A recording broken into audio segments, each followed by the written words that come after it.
What is up, New Beginnings Church? Happy Tuesday morning to you, and welcome to this devotional series called Lessons from Peter. Let's dive in. 1 Peter chapter 4, if you want to pause and read ahead. And it says this in verse number 7. It says, "The end of all things is near.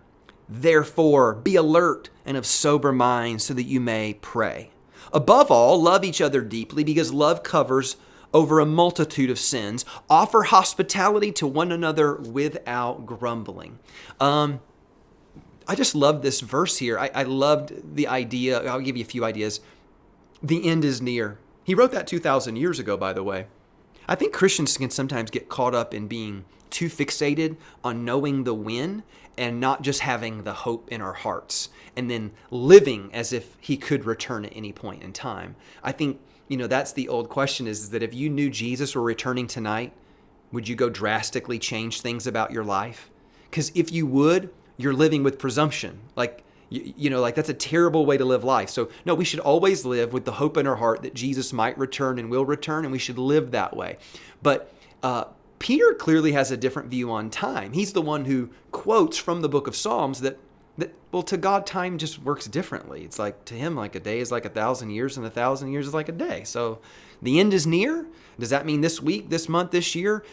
Probably not. It just means we're probably on the back stretch of this human story potentially before Christ returns. And so in light of that, always be alert. Like Jesus could come back at any moment. Then be alert, be ready to go, and be praying. And I believe this type of prayer is not just a meditative prayer. I think this is a prayer that says, God, I want to do big things. I want to build your kingdom. I want to see people come to know you. Like, let's be about it. Like a prayer that wants to accomplish something. And then he says, and this is one of the summary statements that the New Testament authors make. When you really want to know what they care about most, look at their summary statements. And he says one here, he goes, above all. What does that mean? Well, more important than anything I've ever told you to do, this is the most important one. Love one another deeply because love covers a multitude of sins. That's it. Jesus said, this new command I give to you, that you love one another even as I have loved you. Right? He said, this is how they'll know that you're my disciples, by how you love one another. It's the most important thing. The Apostle Paul said the greatest virtues in life are faith, hope, and love, but the greatest of them is love.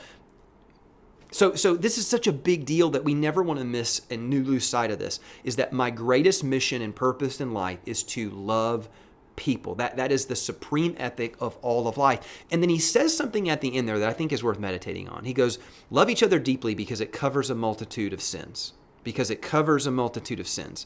Now, I think a Western 21st century mind usually thinks, oh, okay, well, there must be like a love quota, and then over here's my sin quota. And as long as I get more love than I have sin, it'll cover it and take care of it. And I don't think that's necessarily what it meant. That gets into this idea of like, well, now I'm saved by good works. I'm saved by how much I did versus purely the grace of God through the cross of Christ. And so what does that mean? I think it's very practical.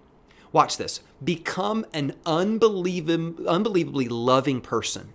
Loving with your words, loving with your actions, loving with your generosity. Just be over the top love people. Now watch this. You're still flawed. You're still broken. You're still sinful, right? Because I am. We all are. And so my point is that even though I'm sinful and I've got my flaws and quirks and features and I'm not everybody's cup of tea, if I will love people deeply, I think what'll happen is they'll see, hey, Todd's broken. Todd's flawed. Todd doesn't always get this right. But you know what?